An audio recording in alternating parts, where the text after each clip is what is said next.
அனைவருக்கும் இனிய காலை வணக்கம். இணைந்திருப்பது இலங்கையின் முதற்தர செய்தி வழங்கும் நியூஸ் ஃபர்ஸ்டின் காலை நேர பிரதான செய்தி அறிக்கையுடன் கொழும்பில் அமைந்துள்ள நியூஸ் ஃபர்ஸ்டின் பிரதான கலையகத்திலிருந்து உங்களை சந்திக்கும் நான் ஜூரின் சந்திஜர்.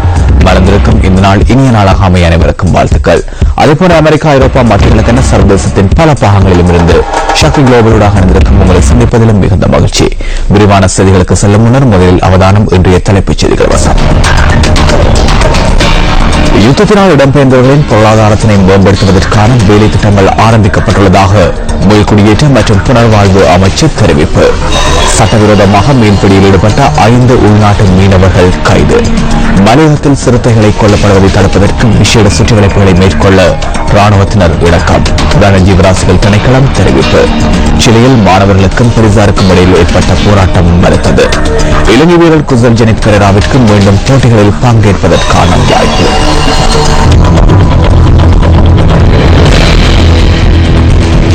தொடர்வது விரிவான செய்திகள். முதலில் உள்நாட்டு செய்தி.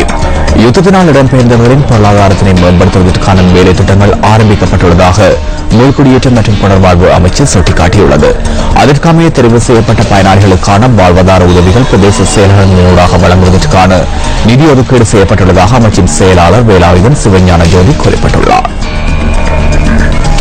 12,050 குடும்பங்கள் இந்த 2016ஆம் ஆண்டிலே வாழ்வாதார உதவினை பெறுவதற்கு இனம் காணப்படுகின்றனர். குறிப்பாக மீள்குடியேற்றப்பட்டு வறுமை கோட்டுக்கு கீழே இருக்கின்ற மக்களாகவும் அவர்கள் பலவிதத்திலும் பாதிக்கப்பட்ட பெண் தலைமைத்துவ குடும்பங்கள், அதே மாதிரி சமூகமயமாக்கப்பட்ட குடும்பங்கள், வாழ்வாதாரத்திலே மிகவும் கஷ்டமாக உள்ளவர்களுக்கு தான் இந்த முதலாவது முன்னுரிமை அடிப்படையிலே இந்த வாழ்வாதார திட்டங்கள் வழங்கப்பட உள்ளன. வடகிழக்கு மாவட்டங்களிலே 12,050 குடும்பங்களுக்கு கிட்டத்தட்ட 1,205 மில்லியன் ரூபாய் நிதி இதுக்கென ஒதுக்கீடு செய்யப்பட்டு இந்த திட்டம் அமுலாக்கப்பட்டு வருகின்றது. 1 லட்சம் ரூபாவுக்கு மேற்படாமல் சுய தொழில் முயற்சிகளுக்கும் வருமானத்தை ஈட்டுவதற்கும் கால்நடை வளர்ப்பு, விவசாயம், மீன்பிடி தொழில் ஈடுபடுகின்றவர்களுக்கும் சிறிய தொழில் முயற்சிகளை செய்கின்றவர்களுக்கும் இன்னும் தேவையான உபகரண பொதிகள், மூலப்பொருட்கள், பயிற்சிகள் வழங்கப்பட்ட வேலை திட்டமாக இந்த வேலை திட்டம் முன்னெடுக்கப்படுகின்றது. இதிலே தமிழ்நாட்டிலிருந்து இலங்கைக்கு அகதிகளாக வந்த இலங்கை பிரஜைகளும் இதிலே உள்ளடக்கப்படுகின்றார்கள்.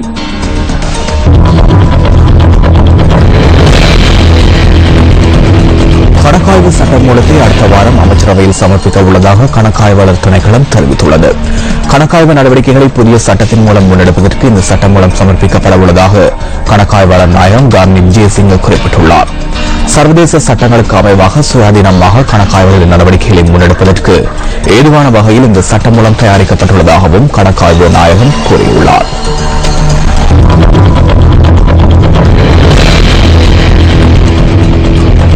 சட்டவிரோதமாக மீன்பிடியில் ஈடுபட்ட 5 உள்நாட்டு மீனவர்களை கடற்படையினர் கைது செய்துள்ளனர். மன்னார், சிலாபத்துறை மற்றும் முள்ளிக்குளத்திற்கு இடைப்பட்ட கடற்பகுதிகளில் வைத்து இந்த மீனவர்கள் கைது செய்யப்பட்டுள்ளதாக கடற்படை பேச்சாளர் கேப்டன் அக்ரம் அலவி தெரிவித்துள்ளார். இந்த சம்பவம் தொடர்பான மேலதிக விசாரணைகள் முன்னெடுப்பதற்கான பொறுப்பு சிலாபத்துறை போலீசாரிடம் கையளிக்கப்பட்டுள்ளதாகவும் அவர் மேலும் குறிப்பிட்டார்.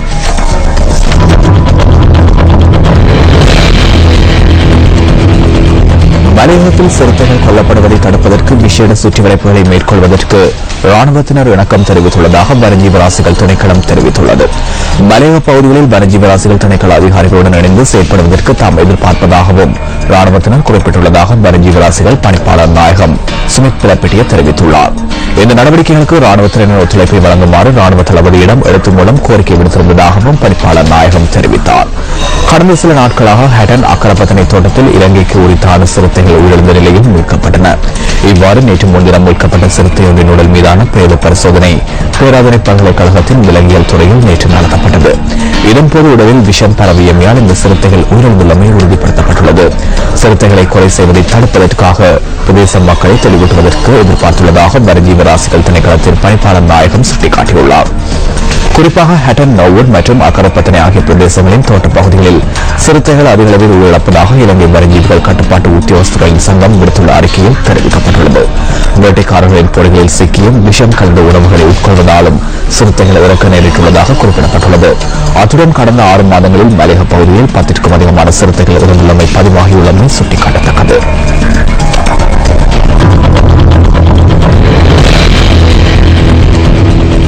மாத்தறையிலிருந்து வெளியேற்ற ரயில் மார்க்கத்திலிருந்து காணாமற் போயிருந்த தண்டவாள இரும்புகளை வீடொன்றிலிருந்து போலீசார் நேற்றைய தினம் மீட்டுள்ளனர். நாகுலகமுக பகலகொட பிரதேச வீடொன்றில் மறைத்து வைக்கப்பட்டிருந்த நிலையில் குறித்த தொகை இரும்பு தங்கல போலீஸ் பிரிவின் குற்ற விசாரணை பிரிவினரால் கைப்பற்றப்பட்டுள்ளது. சம்பவத்துடன் தொடர்புடைய சந்தேக நபர் கைது செய்யப்பட்டுள்ளதுடன் அவரிடமிருந்து தண்டவாள இரும்புகள் மற்றும் மரக்குற்றிகளும் போலீசாரினால் கைப்பற்றப்பட்டன. மற்றும் ஒரு சந்தேக நபர் தப்பை சென்றுள்ளதாக அங்கிருக்கும் நமது பிராந்திய செய்தியாளர் தெரிவித்துள்ளார். இவ்வாறு நீண்ட காலமாக ரயில் தண்டவாள இரும்புகள் மற்றும் மரக்குற்றிகள் காணாமல் போவது தொடர்பில் தமக்கு நீண்ட காலமாக கிடைத்த முறைப்பாட்டிற்கு அமைய விசாரணைகள் முன்னெடுக்கப்பட்டு வருவதாகவும் போலீசார் தெரிவிக்கின்றனர். கைது செய்யப்பட்ட சந்தேக நபர் இன்று தங்கள மாவட்ட நீதிமன்றத்தில் ஆஜர்படுத்தப்படவுள்ளார்.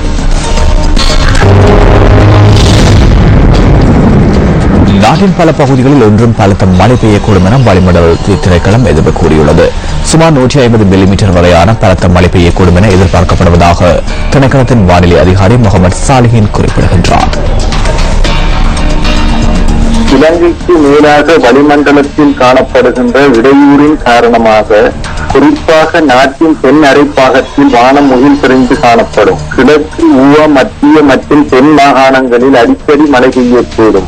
ஏனைய பிரதேசங்களில் பிற்பகல் மற்றும் இரவு வேளைகளில் மழை அல்லது இடியுடன் கூடிய மழை விருத்தியடையும். சில இடங்களில் சுமார் 150 மில்லிமீட்டரிலும் கூடிய மிகவும் பலத்த மழை பெய்யக்கூடும். இடியுடன் கூடிய மழை பெய்கின்ற வேளைகளில் தற்காலிகமாக பலத்த காற்றும் மின்னல் தாக்கங்களும் ஏற்படக்கூடும். இவ்வாறான சந்தர்ப்பங்களில் பொதுமக்கள் மிகவும் அவதானத்துடன் செயற்படுமாறு கேட்டுக் கொள்ளப்படுகின்றனர். கடல் பிராந்தியங்களை பொறுத்தவரையில் யாழ்ப்பாணம் தொடக்கம் திருகோணமலை, பொத்தியில், அம்மாந்தோட்டை ஊடாக காலி வரையான கடல் பிராந்தியங்களில் இடைக்கிடையே மழை அல்லது இடியுடன் கூடிய மழை பெய்யக்கூடும். நாட்டை சூழ உள்ள ஏனைய கடல் பிராந்தியங்களில் பல இடங்களில் பிற்பகல் மற்றும் இரவு வேளைகளில் மழை அல்லது இடியுடன் கூடிய மழை பெய்யக்கூடும். காற்று மணித்தியாலத்துக்கு 20 முதல் 40 கிலோமீட்டர் வேகத்தில் மாறுபட்ட திசைகளில் இருந்து நாட்டை சூழவுள்ள கடல் பிரதேசங்கள் கொந்தளிப்பாக காணப்படாத போதிலும் இடியுடன் கூடிய மழை பெய்கின்ற வேளைகளில் தற்காலிகமாக கொந்தளிப்பான நிலையில் காணப்படும். அந்த தகவலுடன் நியூஸ் ஃபர்ஸ்டின் நிலையத்திற்கான காலை நேர பிரதான செய்தி அறிக்கை நிறைவுக்கு வருகிறது. நியூஸ் ஃபர்ஸ்டின் மத்தியால செய்தி அறிக்கையை 10:25 மற்றும் 11:25 மதிய நேர பிரதான செய்தி அறிக்கையை மதியம் 1 மணிக்கும் எதிர்பாருங்கள். வணக்கம். www.newsfirst.lk. Feedback at newsfirst.lk.